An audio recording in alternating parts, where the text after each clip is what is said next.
Assalamualaikum warahmatullahi wabarakatuh. Apa kabar sobat Softer semuanya? Semoga kalian semua dalam keadaan sehat jasmani dan rohani, tidak kekurangan satu apapun. Seperti biasa, jangan lupa untuk bantu tekan tombol like dan berkomentar. Lanjut. Bab 571 sampai 575.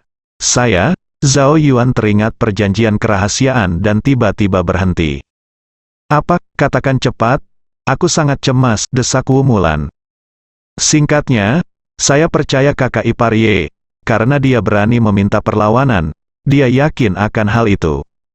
Zhao Yuan Dao, tinjunya terkepal erat, wajahnya garang, dengan urat menonjol. Mentolerir, harus bertahan, dia memutuskan untuk menanggung keluhan hari ini. Setelah beberapa hari, semua orang akan tahu apa yang terjadi. Haha, kamu naif sekali, kata Wu Mulan dingin. Zhao Yuan, kami sangat kecewa padamu. Zhao Yuan merasa sangat tidak nyaman ketika dia melihat mata semua orang yang sangat kecewa. Cepat atau lambat kamu akan tahu kebenarannya. Zhao Yuan menggigit bibirnya. Segera, 3 hari berlalu. Di klub bergerigi, lebih dari 20 kekuatan berkumpul. Yang terkuat di antara mereka adalah keluarga Cao, keluarga He, dan keluarga Ao. Ketiga keluarga ini ditambah keluarga Li adalah keluarga terkaya di ibu kota provinsi. Keluarga Li tidak berpartisipasi dalam pertempuran karena cedera serius mereka sebelumnya.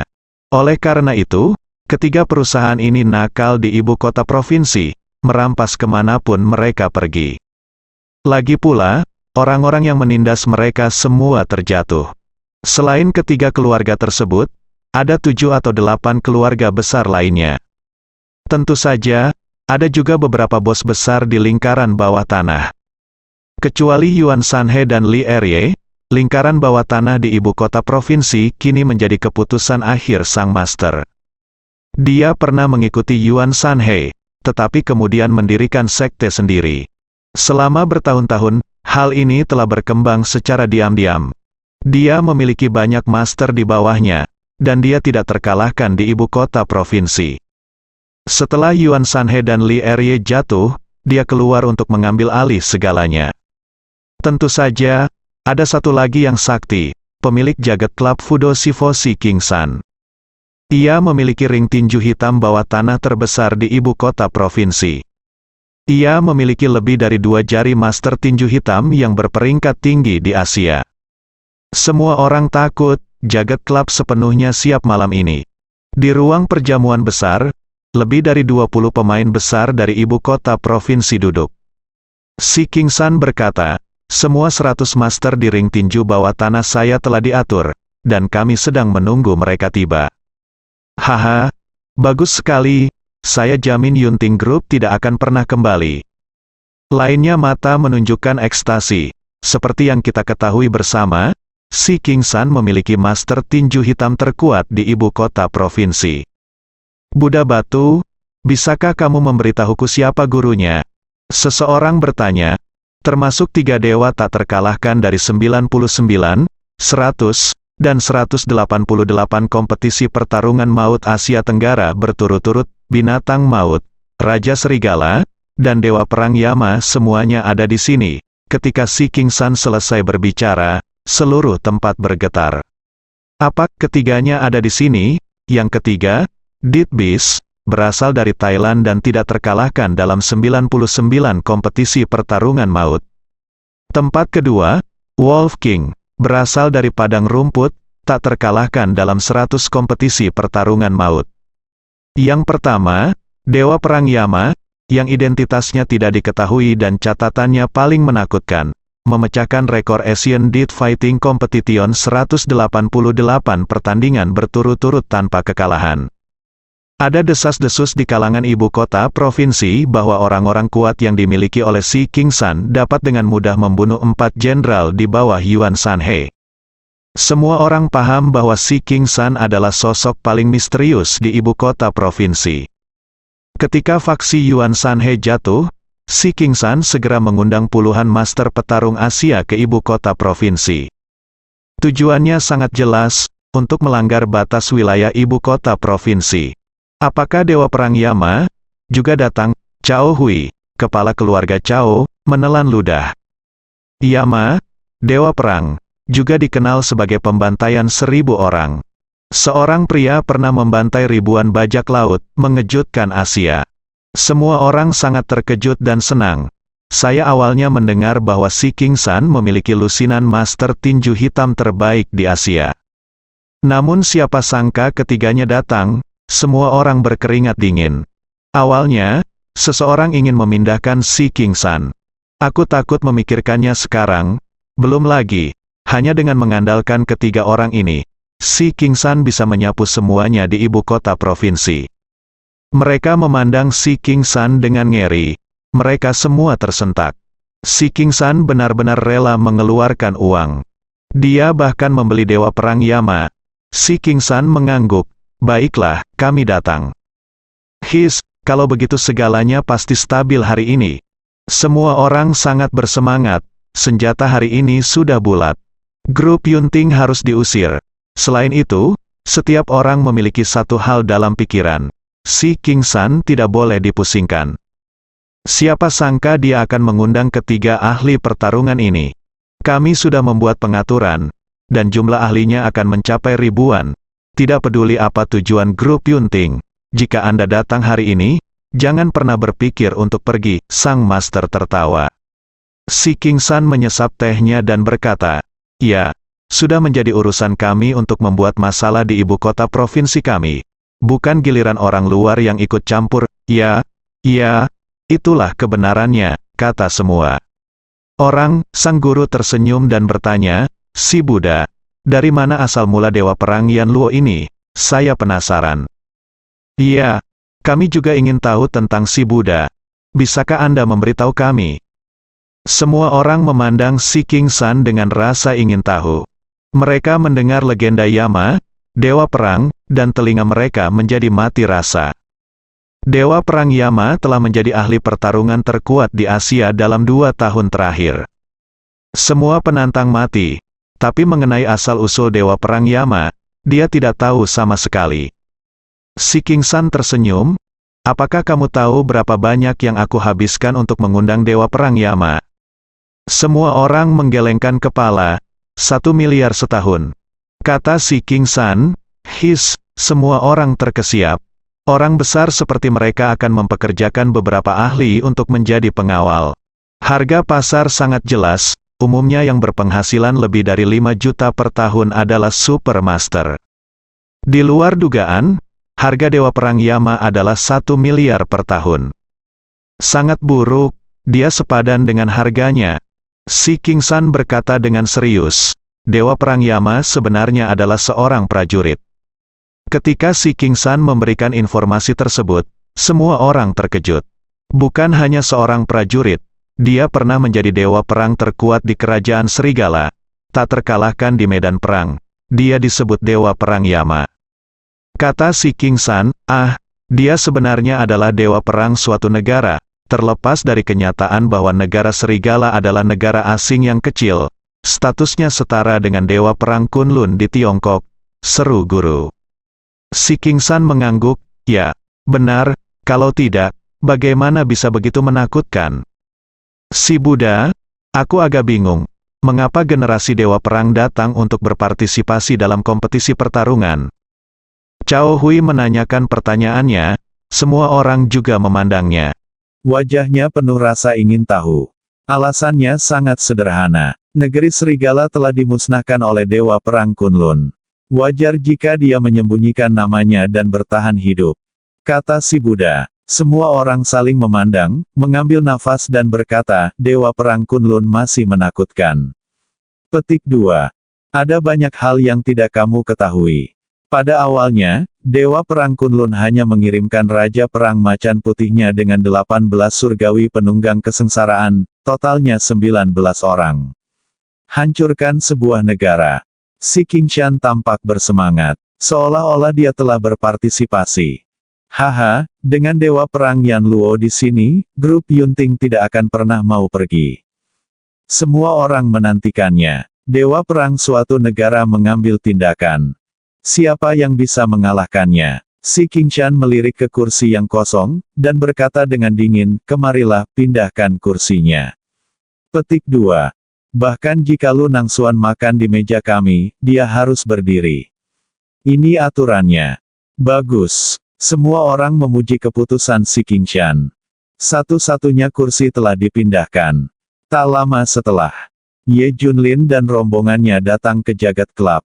Bai Hu tersenyum, saya harap ada ahli hari ini. Persiapan mereka pasti tidak akan mengecewakan Anda. Ye Junlin menyalakan rokok dan tersenyum. Di depan Jagat Club, beberapa nyonya rumah menyambut mereka. Bawa Ye Junlin dan rombongannya ke ruang tamu untuk jamuan makan. Setelah sampai di ruang perjamuan, semua orang terkejut dan melihat ke arah Ye Junlin dan yang lainnya. Melihat wajah-wajah muda yang asing, semua orang terkejut. Apakah semua orang di Yunting Group masih sangat muda? Kalian berempat berani menghadiri jamuan makan malam? Seseorang mencibir. Jika tidak, mungkinkah itu perjamuan Hongmen? Ye Junlin tersenyum. Selama tidak ada yang salah dengan pikiranmu, kamu pasti akan tahu. Petik 2. Apakah itu Lu Nangxuan? Cao Huixiang bertanya sambil mencibir.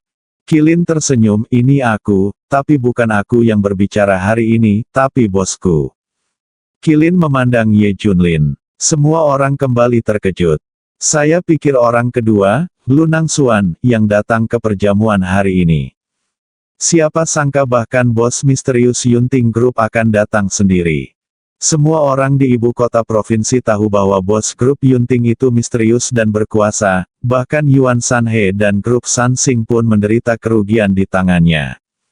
Karena kesaktiannya dan kekuatan misterius Suhang, Suhang kini telah menjadi kawasan terlarang, dan tidak ada orang lain yang berani mengingini Suhang. Hampir seluruh provinsi Jiangnan berspekulasi tentang siapa bos Yunting Group. Saya tidak menyangka dia akan datang. Semua orang memandang Ye Junlin dengan hati-hati, dan semua orang tampak bingung. Belum pernah bertemu dengannya. Beberapa orang awalnya curiga bahwa dia mungkin anggota partai Pangeran Huahai. Setelah melihat orang aslinya, keraguan ini hilang. Tidak terlalu. Ye Junlin melihatnya sekilas dan langsung mengerti.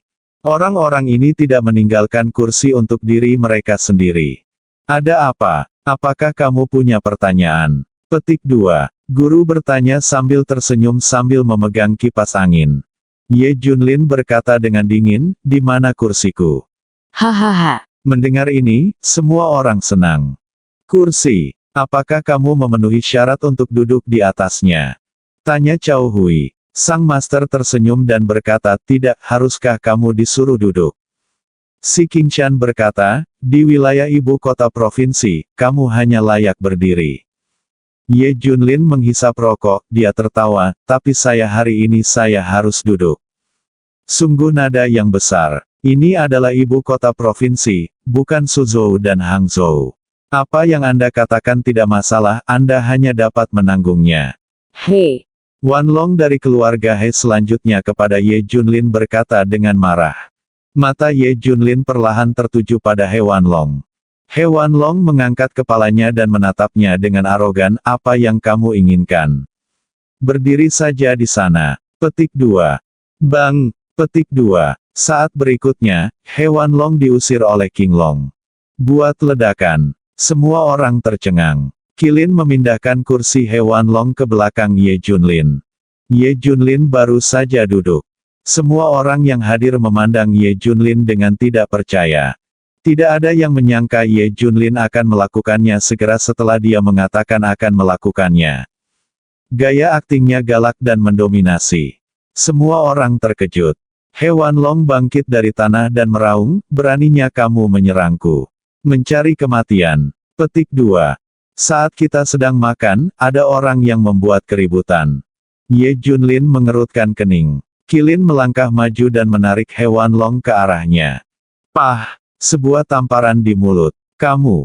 Tampar! He Wan Long hendak berbicara ketika dia menamparnya lagi.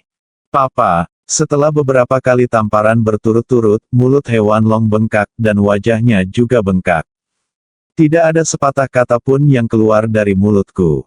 Tentu saja, Jika diminta mengatakannya lagi, dia tidak akan berani mengatakannya.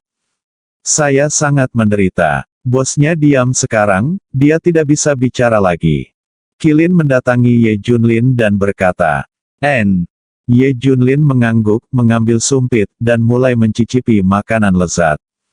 Lusinan orang yang hadir semuanya tercengang. Di depan semua bos di ibu kota provinsi, dia menamparkan mulut hewan long dengan keras. Ini adalah tamparan di wajah mereka. Ini sama sekali tidak menganggap mereka serius. Yunting Group memang mendominasi seperti yang dikabarkan. Kamu mendekati kematian. Seseorang di lapangan tidak tahan lagi dan hendak bangun. Tenang, mengapa kalian berdebat soal makan? Petik 2. Si Qingshan segera berhenti. Semua orang kemudian terdiam. Dia hanya menatap Ye Junlin dengan marah. Ye Junlin sedang makan sayur seolah-olah tidak terjadi apa-apa.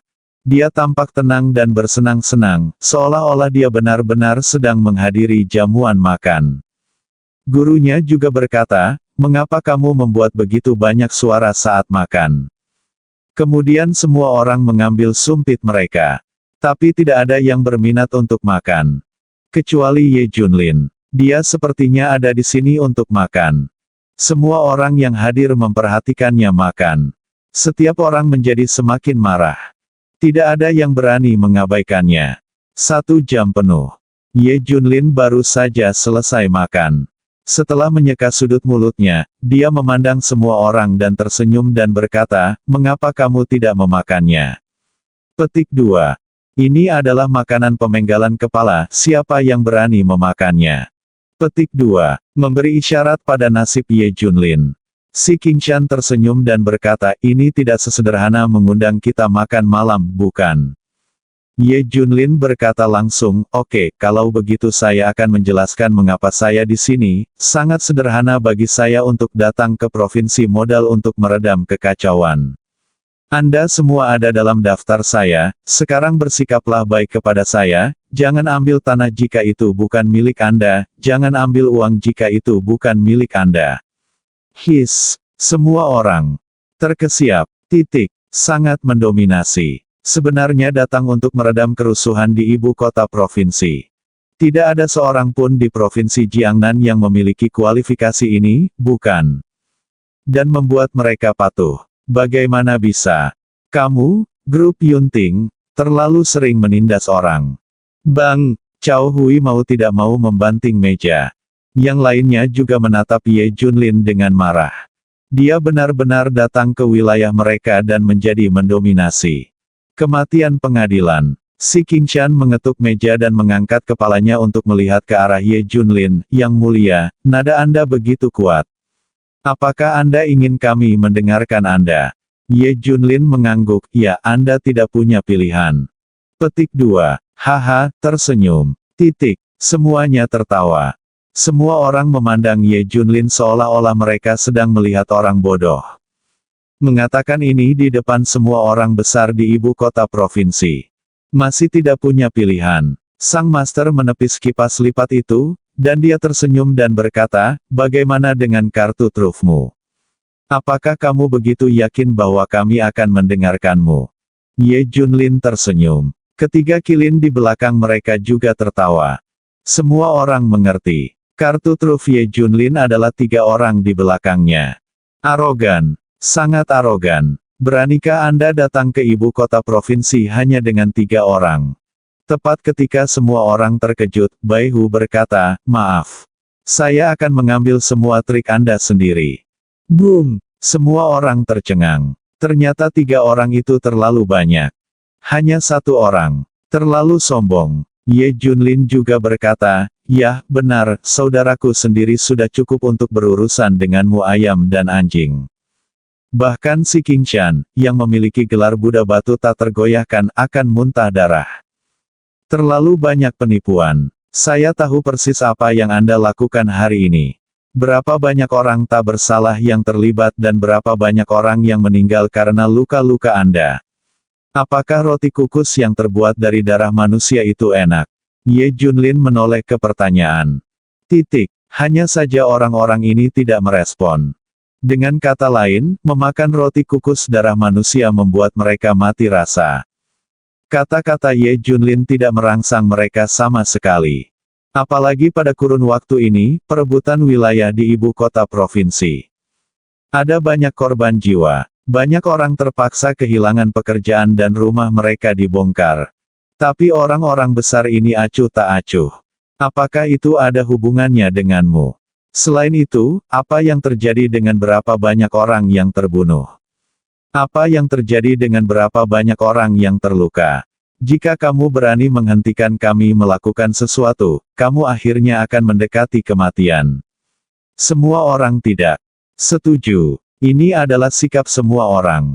Aku bahkan masih bertanya-tanya apa yang Ye Junlin lakukan dengan benda-benda ini. Inilah sebabnya saya datang hari ini. Ibu kota provinsi tidak bisa membiarkan Anda bertindak sembarangan. Petik 2. Kata Ye Junlin dingin. Kalau begitu kamu harus menunjukkan keahlianmu yang sebenarnya. Si Qingshan tiba-tiba melemparkan cangkir itu ke tanah dan menghancurkannya. Bang, bang, titik. Dalam sekejap, 6 pintu ruang perjamuan terbuka pada saat yang sama, dan sekelompok besar orang berdatangan dari luar. Setiap orang memegang senjata dan mereka semua adalah ahlinya. Ruang perjamuan yang semula kosong kini penuh, dengan setidaknya 300 orang. Tak hanya itu, koridor di luar juga dipenuhi orang. Ribuan ahli mengepung tempat itu. Hanya dengan satu pesanan, mereka akan memotong Ye Junlin dan yang lainnya menjadi beberapa bagian. Kali ini, orang-orang besar di ibu kota provinsi menegakkan punggung mereka, dengan arogansi dan senyuman di wajah mereka. Kartu truf mereka sudah keluar. Bagaimana lagi Ye Junlin bisa begitu gila? Bagaimana sekarang? Apa yang ingin kamu katakan? Petik 2. Cao Hui bertanya dengan bangga. Ye Junlin tersenyum cerah, itu kalimat yang sama, semua orang patuh. Petik 2. Hahaha, apakah kamu buta? Tidak bisakah kamu melihat begitu banyak orang? Bisakah kamu melihat situasimu dengan jelas? Petik 2. Seseorang berkata dengan dingin. Sang master bahkan mencibir dan berkata, tidak apa-apa bagi anak muda untuk menjadi sombong. Sekarang saya akan memberi Anda kesempatan, berlutut saja dan bersujud 3 kali, saya tertarik untuk mempertimbangkan untuk melepaskan Anda. Di mata sang master, Ye Junlin dan yang lainnya tidak bisa melarikan diri. Kemungkinan hari lahir. Sekalipun orang-orang ini sangat kuat, ribuan ahli ini tidak dapat mengalahkan mereka. Tapi masih ada 100 master di ring tinju bawah tanah si Qingshan. Terlebih lagi, ada 3 master. Bahkan ada negara bernama Yama, Dewa Perang dan negara Serigala. Mereka sama sekali tidak punya peluang. Ye Junlin tidak berkata apa-apa. Tapi Bai Hu tersenyum. Sangat bersemangat. Bisakah ada lebih banyak orang? Bai Hu menjilat sudut mulutnya dengan penuh semangat. Hah, Semua orang tercengang. Mereka semua tercengang. Apakah ini karena jumlah orangnya terlalu sedikit? Menghadapi situasi sulit seperti itu, bagaimana Anda bisa tetap sombong? Apakah dia sakit jiwa atau gila? Karena kamu ingin kami mendengarkanmu, maka kami akan menyelesaikannya sesuai aturan. Kata si Qingshan, ceritakan padaku tentang itu. Ye Junlin bertanya, kamu menghajar orang-orang kami hingga jatuh, sampai kami yakin, kami akan mendengarkanmu. Jika tidak, kamu akan mendengarkan kami. Grup Yunting akan memberikannya kepada kami. Si Qingshan juga seekor rubah tua. Titik. Jika Anda tidak menindas orang seperti ini, Anda tidak akan ditindas. Ye Junlin mengangguk dan berkata oke. Kami hanya punya 1 orang di sini. Ye Junlin menunjuk ke arah harimau putih. Adapun pihakmu, terserah padamu untuk datang. Dia terus mengatakannya tanpa mengejutkan. Begitu Ye Junlin mengatakan ini, para bos besar di ibu kota provinsi menatap mereka dengan marah. Bersambung.